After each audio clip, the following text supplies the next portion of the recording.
Richard Skipper celebrates. Every show is a celebration.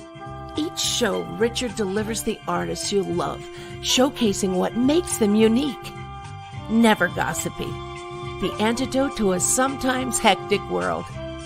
Now, here's your host, Richard Skipper.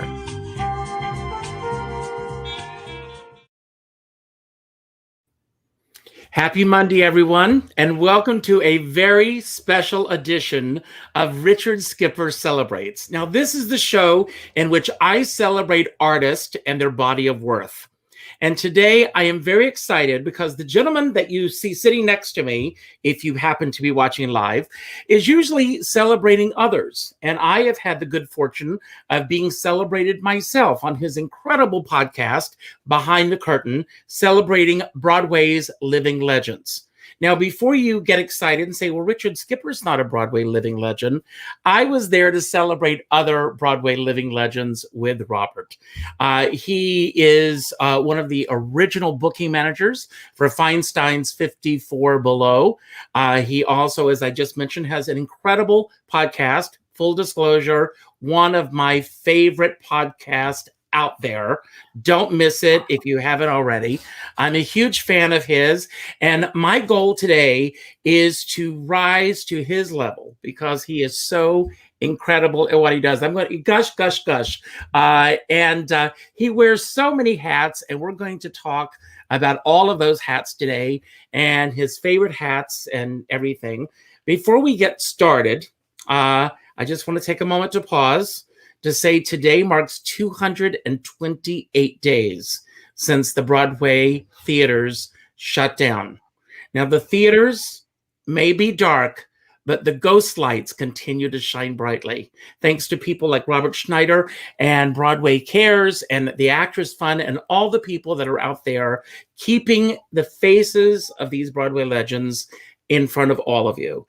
And before we talk about the work that you do, Robert, I want to ask you, how are you doing really in the midst of this crazy world we find ourselves in? Well, first, thanks for having me. I have to tell you what a big fan I am of yours, but you know that. You know how much I love you and how brilliant you are at this.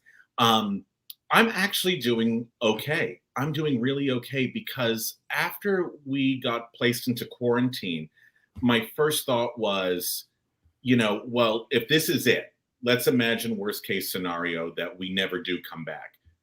I looked back and I said, I've gotten to work with just about everybody that I wanted to work with. And knowing that I've gotten to work with many of my heroes and many of the legends of the business has actually comforted me a lot over these past few months. So I'm actually doing quite okay.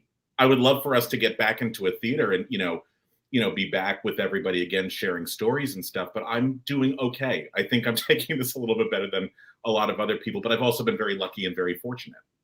Now, I want to thank you for saying that because I was just saying to a friend of mine just a couple of days ago that I was interviewing Jeffrey Mark on Saturday night, and we both are, I consider myself, you can't see my office, but I am surrounded by photographs of I don't mean to drop names or anything, but these people that are legendary in our mind's eye have become friends of mine.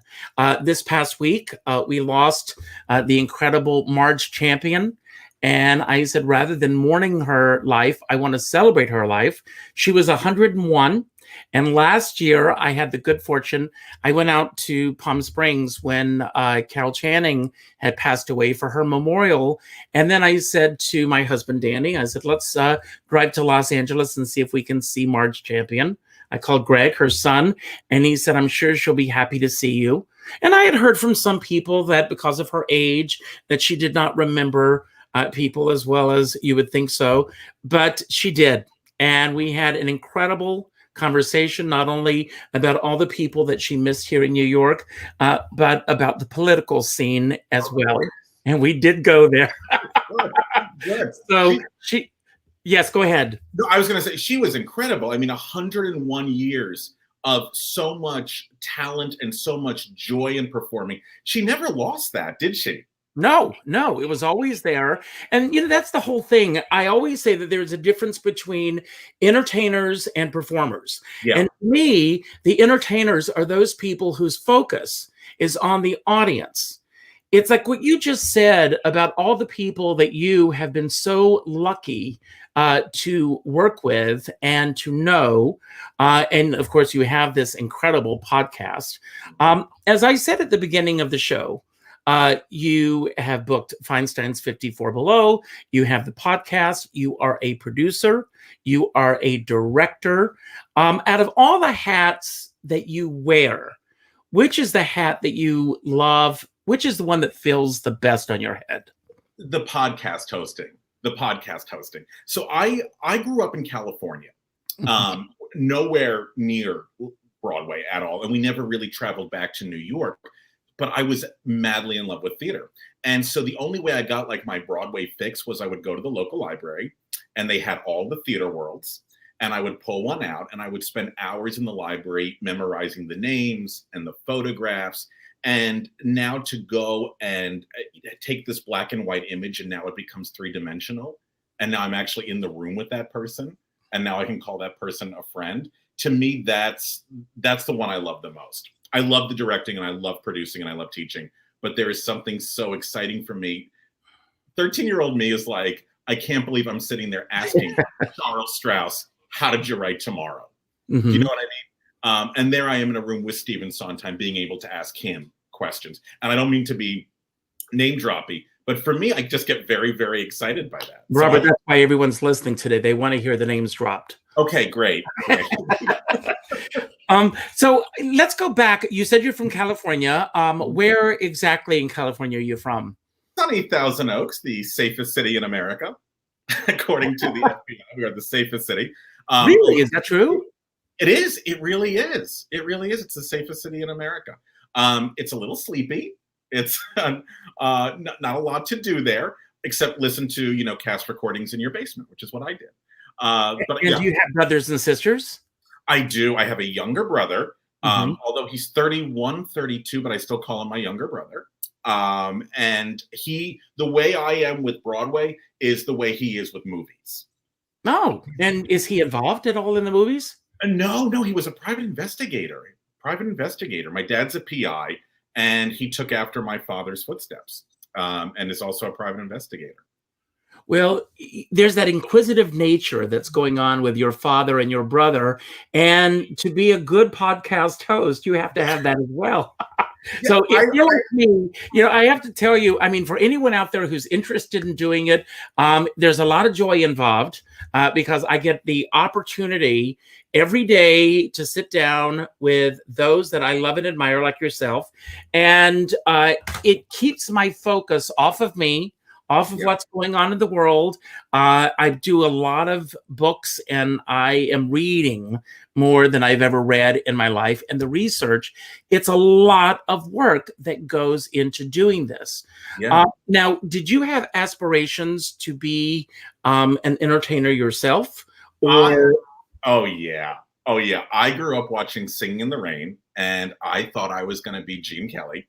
And then I found out you needed to sing and dance to be Gene Kelly. And it helps.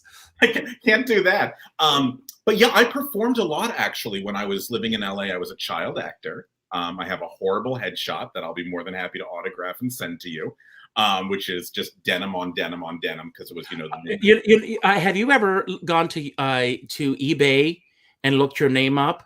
I had someone that was selling my old headshots on eBay.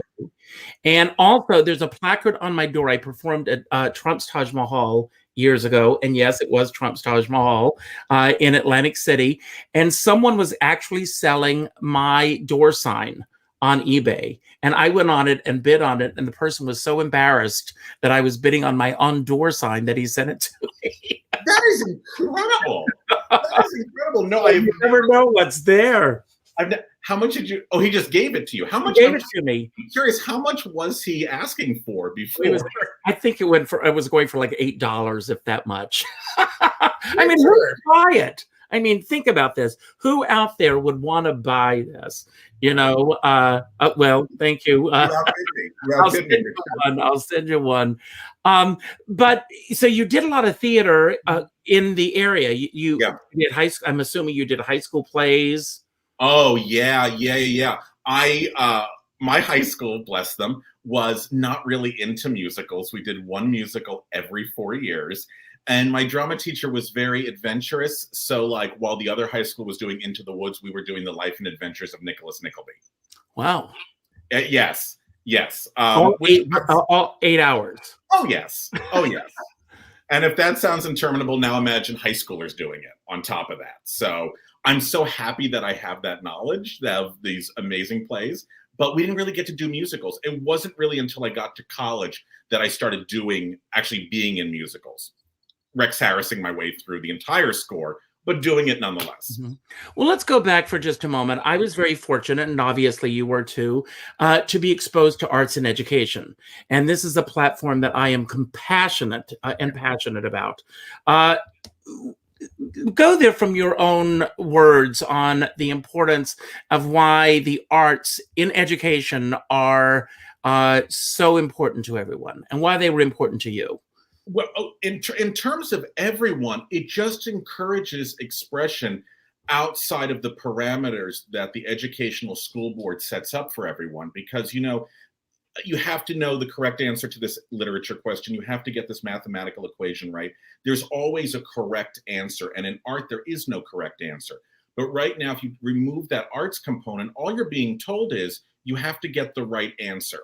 And what happens to people where they don't really flourish in that area, but they can flourish in self-expression? When you take the arts away, there really is no self-expression. At that point, you're just regurgitating information that you've heard previously. So my feeling is when you look at school budget cuts and they go, yeah, we're going to cut the arts programs because they don't help. How do they not help? They're giving people a voice to something that they were not asked to give a voice to before. So for me, I think it's incredibly important. And, for me in my own personal journey, I cannot imagine a life without the arts. I can't. I just absolutely can't. And it's given me so many skills that I still use to this day. But the number one skill I think it gives, especially performing arts, is the idea of collaboration. The idea of there's different people out there with different opinions and different points of views. And how do we all come together as a community and create a story for the benefit of other people? And the operative word there is community. Yes, community. And I think when you're not in that setting, I think when you don't have that, school becomes very individualized. And you don't really have to rely on other people. You just sort of rely on yourself. So excuse me for interrupting, but what was the deciding moment for you when you planted your feet on that path to go into the world of entertainment? Was there a deciding moment in your life, or were there several moments that created that? The moment that I knew that I wanted to be on stage, and I wanted to enter this world, I was very lucky. I was born in Brooklyn. And from the time I was 3 years old, there was not a weekend that went by where my parents did not take me to a Broadway show. And I remember the first Broadway musical I saw was La Cage aux Folles, and it was Peter Marshall and Keen Curtis in the leads. And I remember, I am so much older than you are.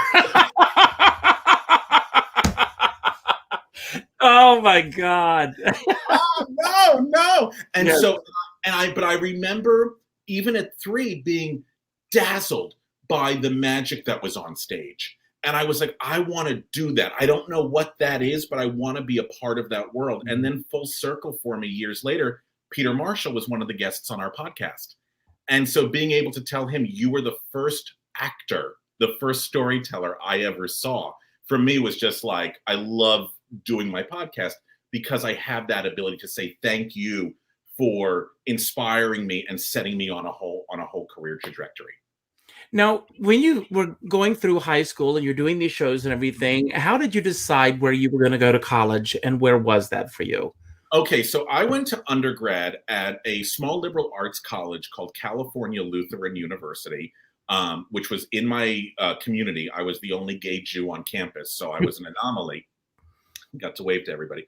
I went there because I really liked Los Angeles. I really liked the art that I was creating in Los Angeles. At 19, I became the artistic director of a children's theater company out there. And we specifically were doing theater for developmentally delayed adults. We were doing musicals for those individuals. And I was very passionate about that. I just didn't want to leave it. So I didn't really explore. I didn't really consider NYU. I didn't consider, Michigan. I really just wanted to stay in my town and keep creating the art that I was creating. And I majored in political science. I didn't major in theater. And how did the move to New York happen again? I know you said you're originally from Brooklyn, but how did you find your way back here? And coming from Brooklyn, do you have relatives that are here in New York? Everyone moved to West Palm Beach. Yeah, that happens. Everyone's down in Florida getting a tan. No, so for me, what happened was when I got done with undergrad, then I was like, I do need to leave Los Angeles. I need to challenge myself. I need to find something that's going to excite me and reignite the flames that I was having. And so I went to grad school in Pennsylvania. I went to Penn State University, got my master's in directing, taught at Penn State after I got my degree for about 4 years. So I was in Pennsylvania for 7 years.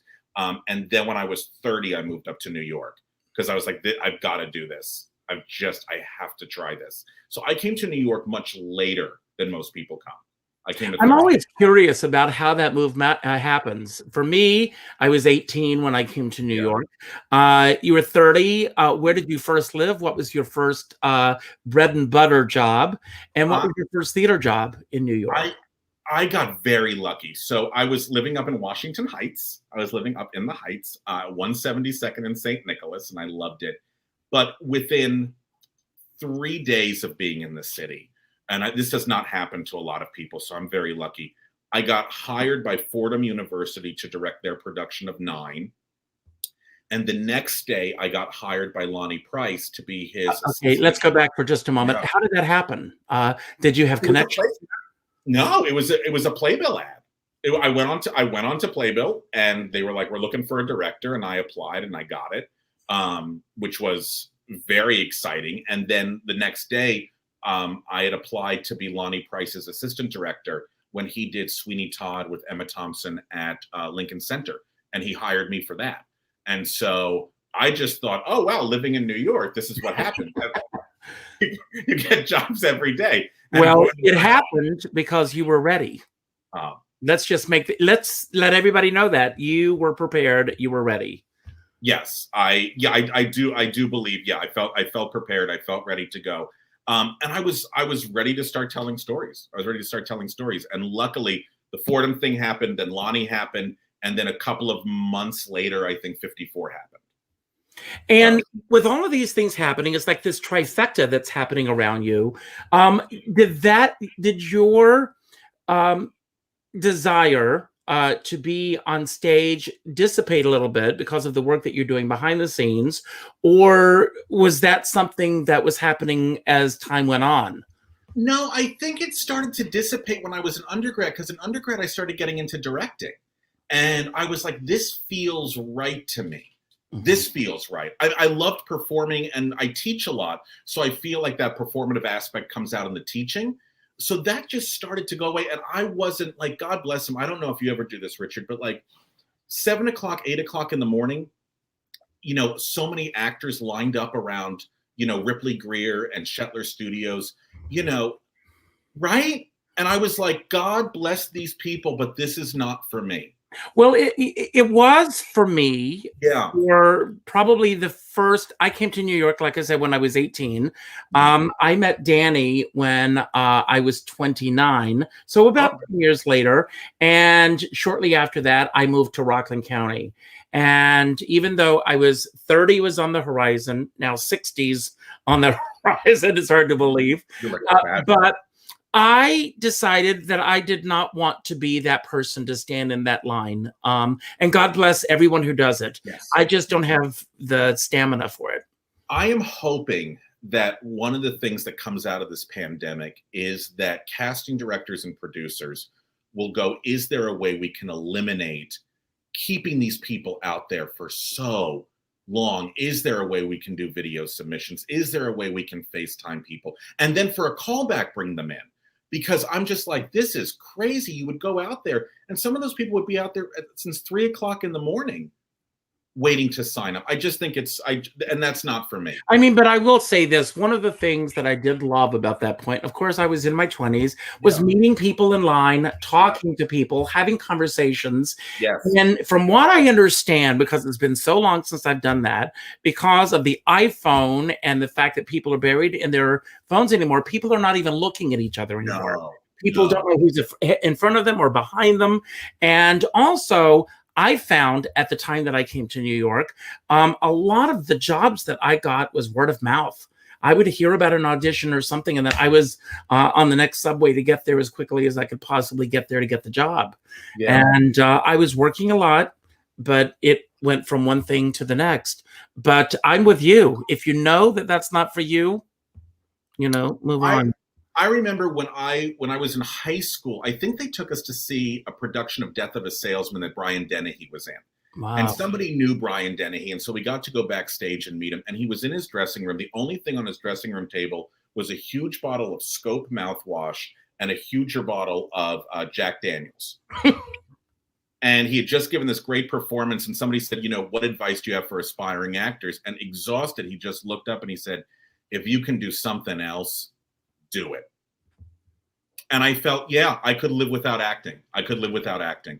I couldn't live without directing or producing, but I could live without acting. Well, for me, being on all these different sides, but I could not be outside of this business. Correct. Yeah. So yes. I want to talk a little bit about Feinstein's 54 Below.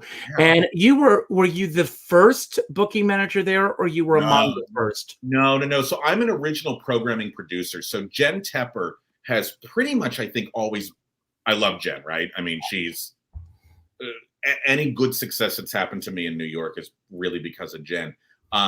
She's been there. She's the programming producer.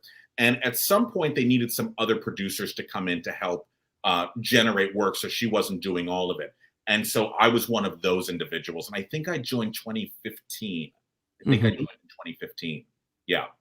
Well, a lot of people may not understand what goes into becoming a great booking manager. And you were. I mean, not only were you booking the act, but you were also shaping the programming that was at Feinstein's 54 Below.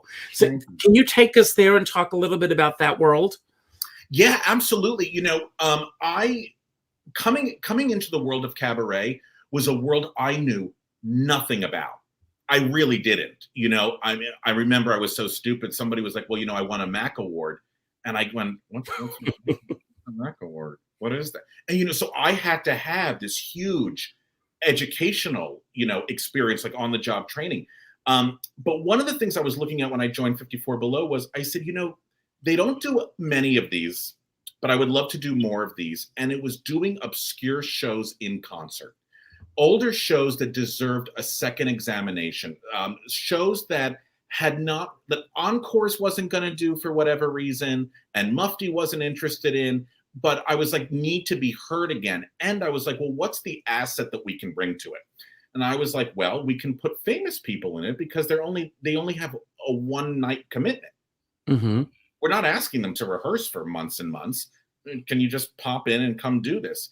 And that was sort of the thing I started crafting over there, which was really taking they had the 54 Sing series, but really trying to amplify it even more, which was tough. Which was really, really tough because, you go into the world of Cabaret and nobody knows who you are. You have to make a name for yourself. When did you start doing Cabaret, Richard? Like I said, I burned out. I was doing a lot of showcases during the 80s before Reaganomics started shutting down all the theaters. And I'm talking about the off-Broadway theaters and the showcase theaters and the Equity Theater. All of those theaters started shutting down at the same time.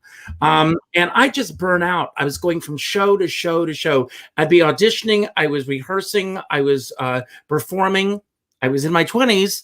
And then I went to see a career coach and she said, create your own show. And then when I discovered the world of Cabaret and that I could do that, that was the perfect fit for me. And then, of course, this other career that I don't talk about because this is your time, began to take off for me, and it became a very lucrative career for me for 20 years that I performed. That was when I was performing as Carol Channing around the world, and I don't miss it. But I also had an incredible run of that show. It was time to move on when I moved on. Yeah. Going into the world of cabaret, and I know that you said that it was a learning curve for you. Did that glove begin to fit, very well for you? Do you really love being in that world? I love it so much. I love, once again, because I'm not a singer, I get more turned on by the acting of a moment.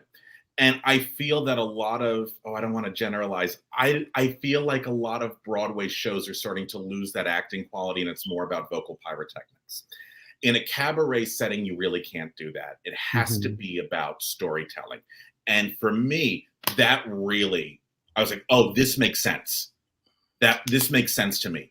Taking these beautiful stories in a very intimate environment and having that intimate connection with an audience, that I was like, this makes sense. I get this. I totally get this. Yeah.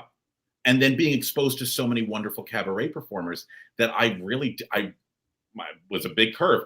I did not know who Marilyn May was. I did not know who KT Sullivan was. And so to be absorbed by all of that is just incredible. So I'm happy that I got this education, because I really also just not too long before the pandemic hit, you have a new theater company that you're starting to launch on 42nd Street. And it was taking these older musicals, but staging them. So how did that begin to happen? And where were you in terms of moving forward when the pandemic hit?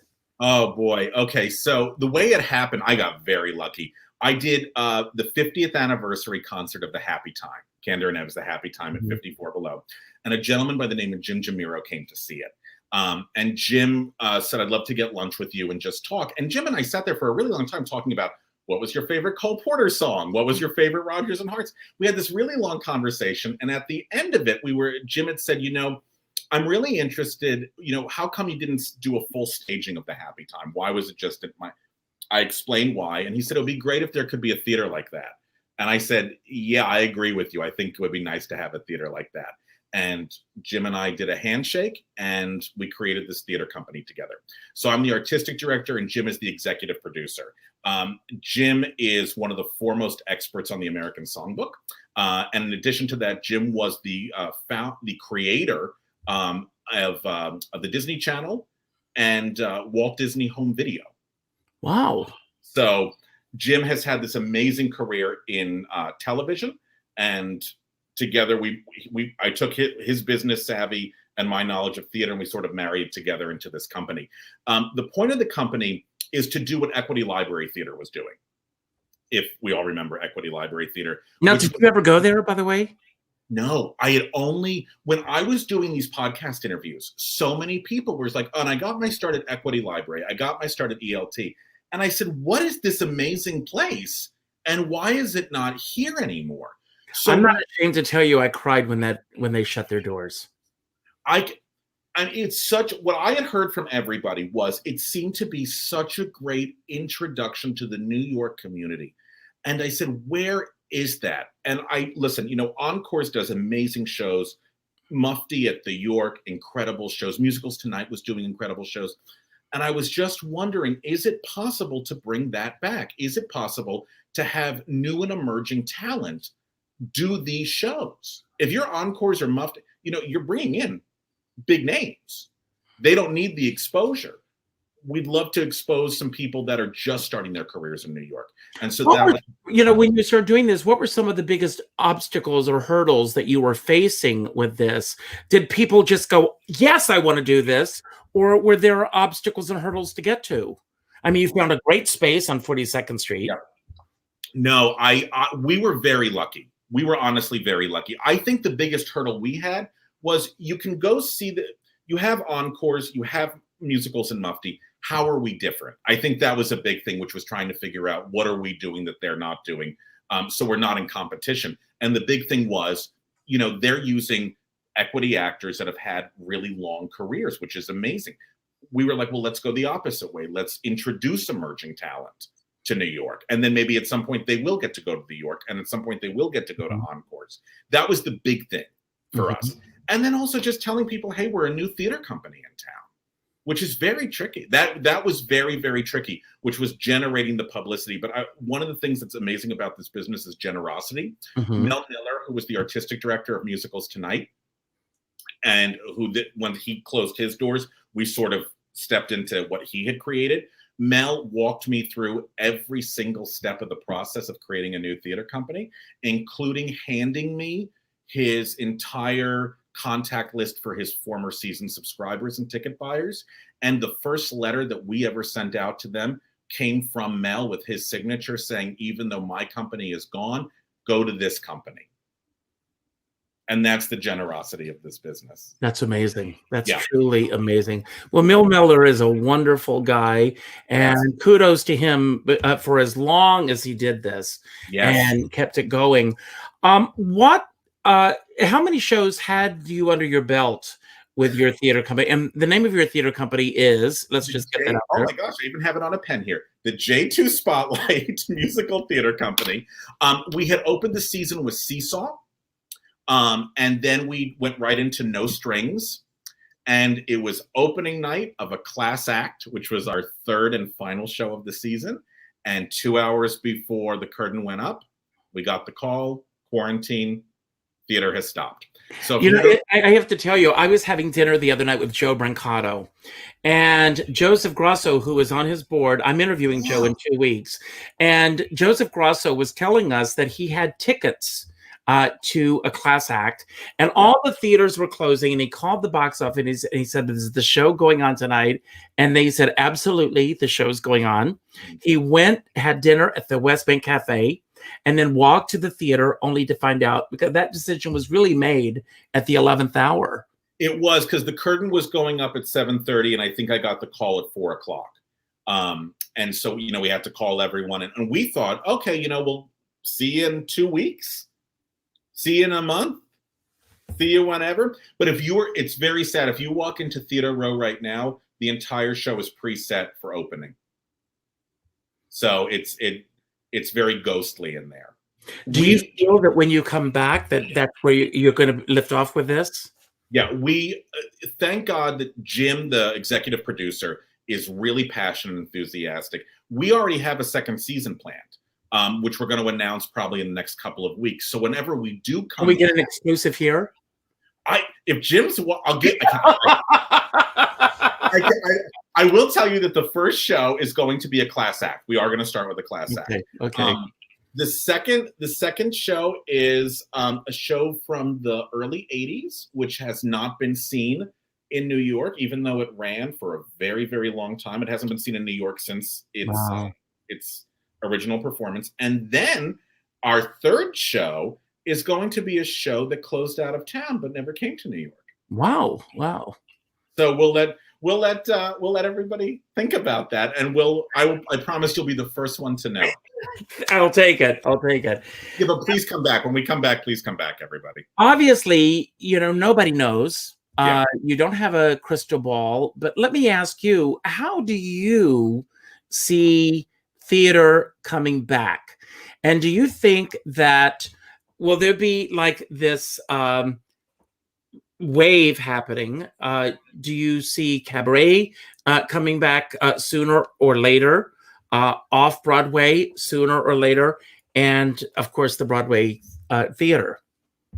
My guess would be, and I could be totally incorrect, my guess would be that Broadway, because it's a larger houses, might likely come back before Off-Broadway and Cabaret, because those spaces are just so intimate. Because I'm wondering if when we come back, if they're going to say, look, you have to remove like every 3 seats or every 4 seats. And Broadway, you might be able to kind of get away with that. But when you're in a 99-seater or you're in a Cabaret space and you're getting rid of 2 or 3 seats, that's huge. That's a big, big deal. So I really don't even think people are going to come back until there's a vaccine. You know, I don't think people are going to want to risk it. So you have to wait for the vaccine to be created, then you have to wait for the vaccine to be implemented. You know, so I don't know. I think I would be surprised if Cabaret and off-Broadway spaces came back before Broadway spaces, just from a financial standpoint. But I think you're going to see some really fun alternative ways. Oh, go ahead. I'm sorry. I'm reading an incredible book right now called The Death of the Artist. I'm actually interviewing him on Thursday night. And it truly is how in our profession, we have hurt ourselves so much as artists because so many people, of course, we want to work, let's put it out there first, but so many people have hurt themselves because so many things are done for little or no money. Yes. How do you see, if we're going to be hypothetically removing every third seat or something in the theater, how do the theaters sustain themselves? Do you have any idea on that?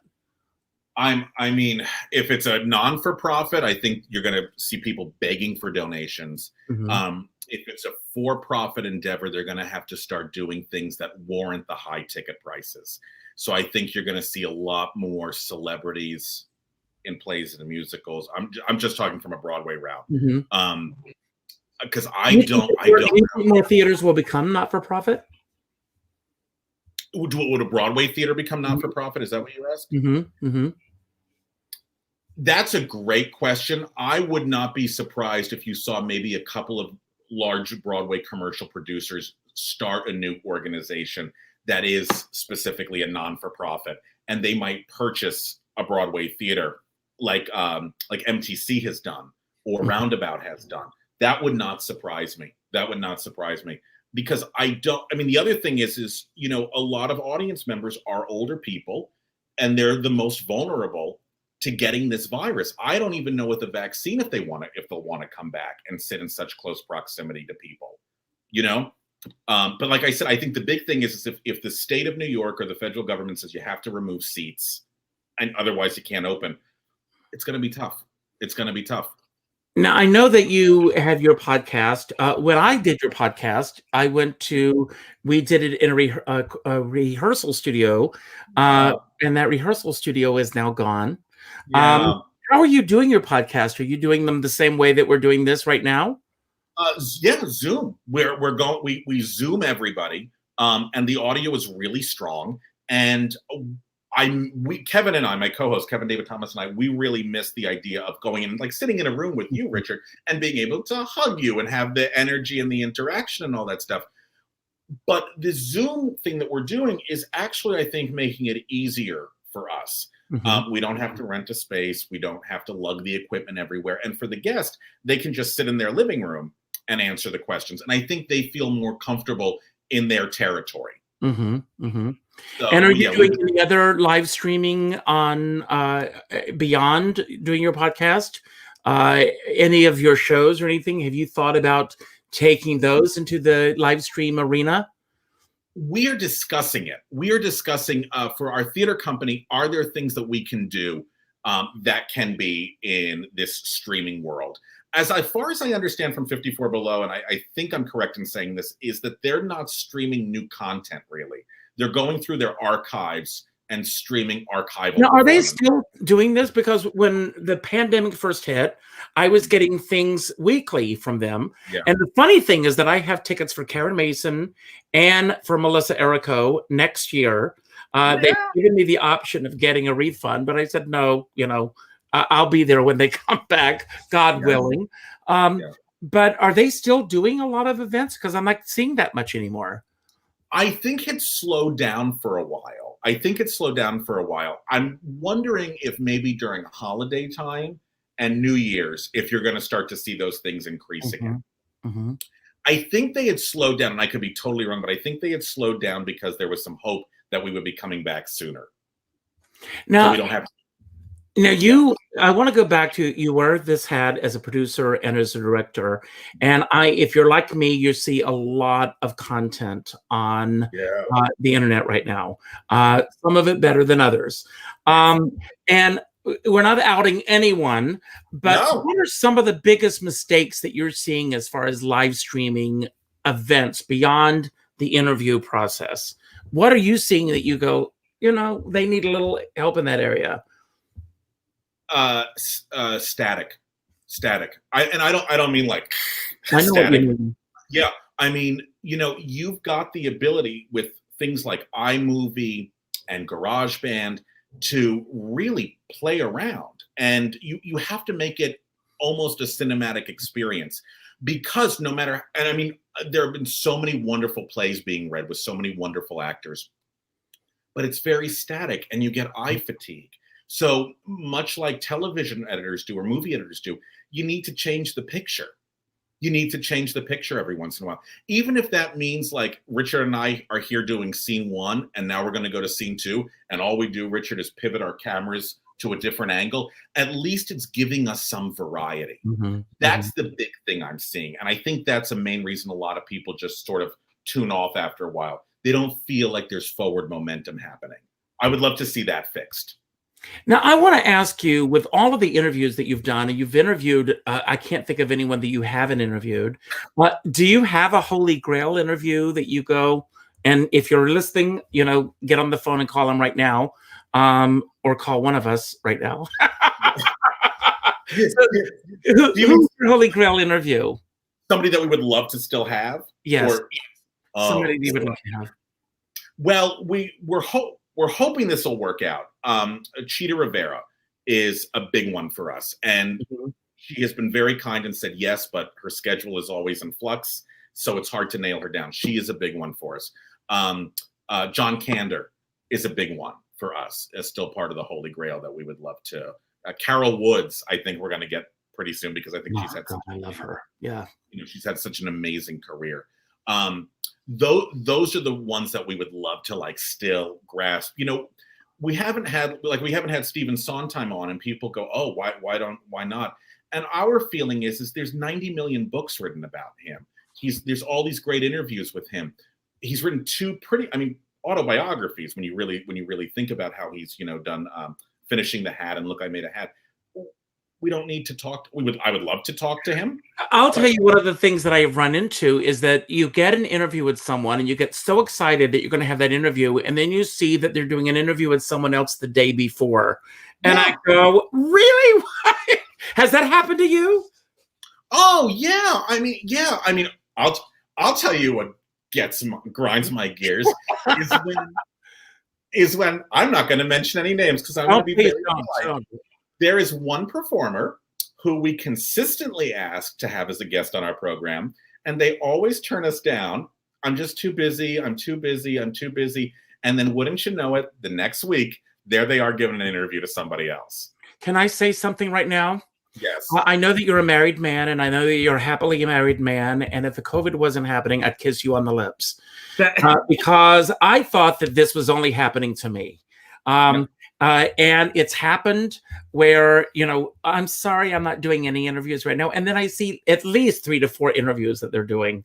And I go, yes. What is this? Oh, yes.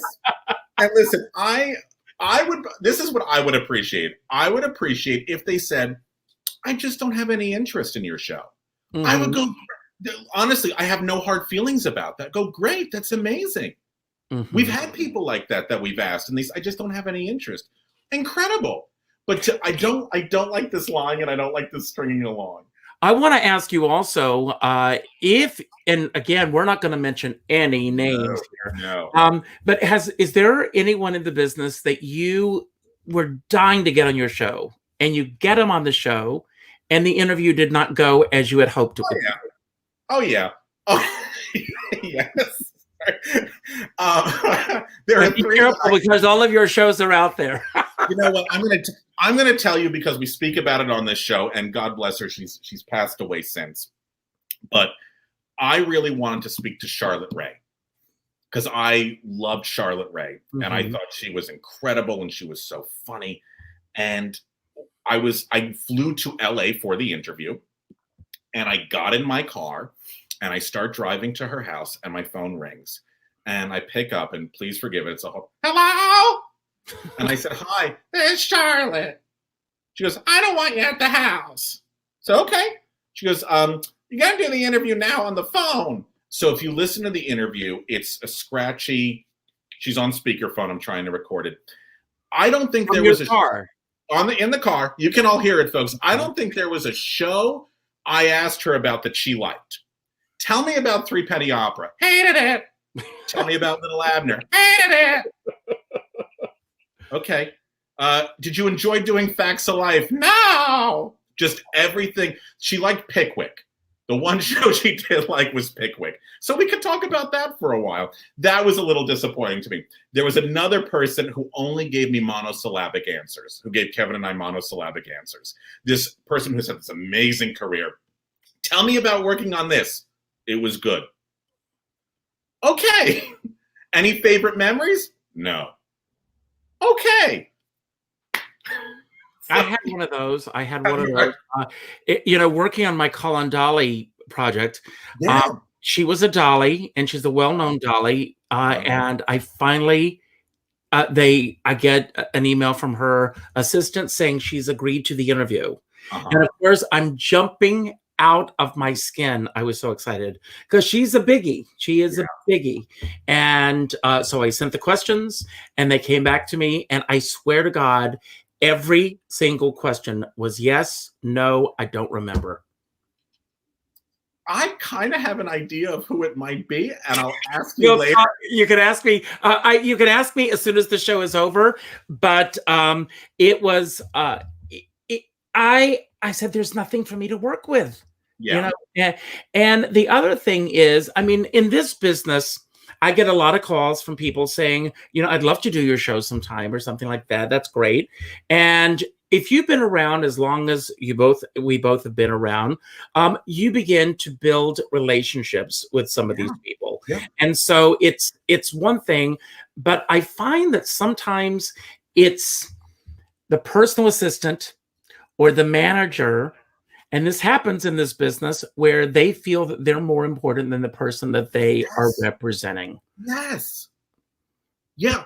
I know if I have lots of friends that are agents and managers, so I don't want to offend anybody. No. No, but listen, it's a hard job. When I was at 54, there were a lot of times I would make an offer to the agent, and the agent would go, no, they don't want to, they're not, no, they said no, they passed. And I would then bump into that person, and they would go, why didn't you ask me to be part of this? And I was like, your agent said you passed. That's why. But they feel very protective. And a lot of times I'm like, get over it. Like, calm down, please. And press agents too, I have to say, that happens, and again, I want to say this with the utmost respect to everybody who's in this business, because it's not easy. And I respect all of you. And again, if you're not interested in anything, that's fine. But years ago, a great artist appearing at the Carlisle, and I reached out, and I was on the press list at the Carlisle. And I reached out and said, will she be doing any interviews? And they said, no, she won't be. And then I went to opening night, and I'm standing next to her assistant. And I said, it's a shame she's not doing any interviews. And she went, what? Where did you get that idea? And the next day she called me, and we did the interview, and we have become very close friends. I love that. Yeah. I love hearing that. But I hate to say this, but you have to find an end to these people without those gatekeepers, because once you get through, they're really lovely people. You know what? And they want to talk, and they want to promote. Why wouldn't they want to do an interview? The interview is going to sell more tickets, which is going to make them more money. Why don't they want to do this? And I understand, a lot of times they may be inundated, and if they are inundated, I mean, the one thing that I want to always be is respectful. Yes. Always. And there are some interviews that just don't work out for whatever reasons, and I respect that as well. Yeah. But sometimes I find that the obstacles that are not coming from the ones that we desire to interview are putting a hindrance in their path that they may not even be aware of. Absolutely. Absolutely. And it would be great to go to some of these people and go, just so you know, this is how the first line of communication for you, this is how they're dealing with people. Mm-hmm. You know what I mean? So. And again, you don't want to burn those bridges. You don't want to do anything. I mean, I will tell you, I love, love, love this business. Mm-hmm. And one of the things that I have made I will not. Years ago, I wrote a blog about someone about a performance that I saw, and it wasn't flattering. Mm-hmm. And to this day, I regret that blog. And after that blog, I said, I will never, that's why I call myself Richard Skipper Celebrates. I want to celebrate people. I want to celebrate who they are, what they are, how they create what they create. And, and again, this is one of the reasons why I wanted to celebrate you, because you were out there doing the same thing. Every single podcast that you do is a celebration of these artists. Thank you. You, myself, Richie Ridge, we all come from the same sort of cloth, which is, we love this business more than anything. And there's so many people who deserve to be celebrated that don't get celebrated all that much. So let's shine a spotlight on them and let's celebrate their journey and their contributions. I am the same exact way. I think, we can see something or see someone and, privately we can go, I don't like that. We're all human. We're going to do that. But in this business where it's so hard for everybody, why do you want to publicly tear anybody down? Why not build them up?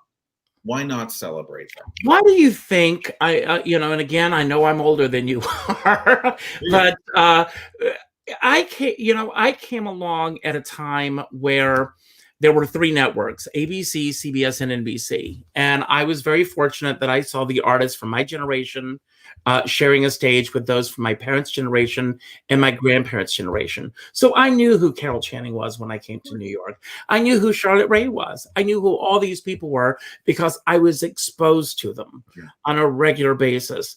And of course, there have been tabloids and there have been all these things out there. But why do you think it is in our business that people want, and you know what I'm talking about, there are a lot of Broadway chat boards out there and they are vicious. Yeah. I avoid them because I don't like to see people that I know being ripped apart like that. I do. What is it in, and I understand people who love the theater, at least they say they love the theater, and then they attack casting choices before they've seen a show. They attack the people that are involved. Where do you think that comes from? If they're not a performer, I hate to generalize. I would say jealousy. I'm jealous that you can do it and I can't do it. If you are a performer and you're doing it, I still think it's the same thing. I think it's this jealousy. And I don't know why people feel like they need to publicly tear other people down. If you love it as much as you do, where does this anger come from? And I'm going to be honest with you, Richard. I used to love reading all those chat boards and go into the chat rooms. And I would never post, but I would sit there and go, "Oh, this is snarky."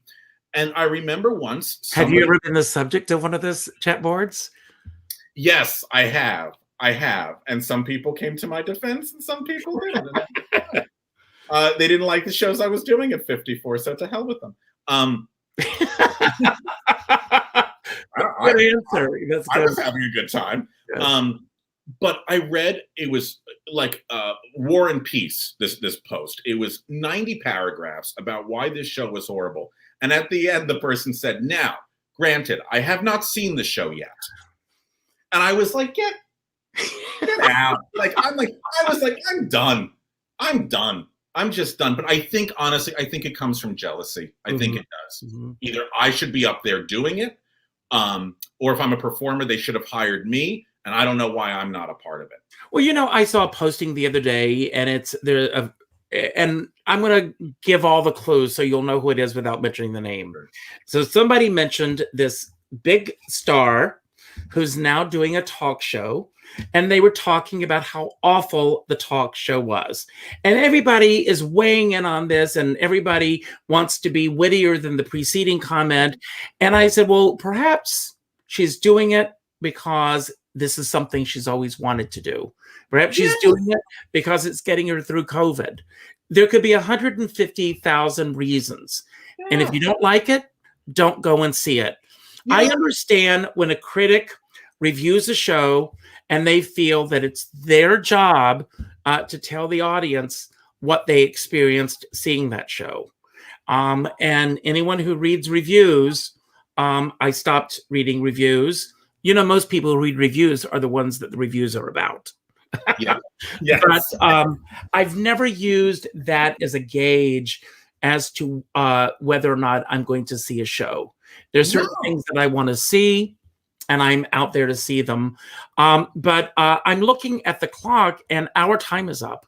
And I hope you've had as much fun as I've had on this. I had an amazing time. Thank you for having me. You know, you are just the best. Again, I know I'm gushing over you, but I think you are just absolutely wonderful at what you do. And I want to thank you for that. Thanks for the gifts that you give to the world and will continue to give. I can't wait until your theater company is back on the boards. I can't wait to see where you take us as far as what you can create. So I always end every show by telling everyone, if you had a great time, and I hope you did, and if you haven't done so already, please go to my website, which is richardskipper.com, sign my guest book with your thoughts about the show, because that helps to boost me in other markets. Great. I also tell everyone to go out and do something nice for somebody else without expecting anything in return. When is your next podcast? My next podcast is on a Thursday, and it's with Jim Brochu. I love Jim Brochu. So I want you to send me the information. I'm going to promote it. I'm going to get the word out. I want everyone who's watching this to go and watch Jim Brochu, listen to the program, because Jim Brochu has done everything, and he knows everybody in the business. Yes. Everybody in the business loves Jim Brochu. Yes. So that's great. And so I will be getting the word out. I want you to do the same thing. Go out and do something nice today for somebody else without expecting anything in return. And before we sign off, Robert, I want to give you the final word. I want you to say anything that's on your mind. It can be about anything that we didn't cover today. It could be about something that you want to promote, or it could just be your message about the importance of voting. Or anything else that you want to put out to everyone who's watching now. And again, Robert W. Schneider, I love you. Thank you. Oh, Richard, I love you. And yes, if you haven't voted, please vote. Make a voting plan. Encourage everybody to go out so we can turn this ship around. Please, please, please. In addition to Behind the Curtain, Broadway's Living Legends, I have another podcast with the wonderful Robbie Rozelle called Gay Card Revote, where we talk about all the wonderful gay things that are out there in media. And the last thing, Robbie? You got him? Robbie, I'm joking. Robbie, my God, I'm so sorry. You and your husband, you must be. Yes. What to do next. But the last thing I want to say is I want to thank you, Richard, because what you do is so fantastic and it's so wonderful, and you've been doing it for such a long time, and you're preserving all these wonderful stories, not just with Richard Skipper Celebrates, which is amazing and something that I watch every single time a new episode gets posted, but with your Dolly website and your desire to keep this history alive and to keep these stories going. So please, as much as you want to celebrate me, I want to celebrate you tenfold. Thank you so much for having me, Richard. Thank you. Goodbye, everybody. And tomorrow afternoon, tomorrow night at 7 p.m., I will be celebrating Judy Mark, great entertainer, and the work that she does. So please tune in if you can. And keep doing what you're doing, Robert. Thank you, you too, Richard. Bye, everybody. Stay safe. Thank you.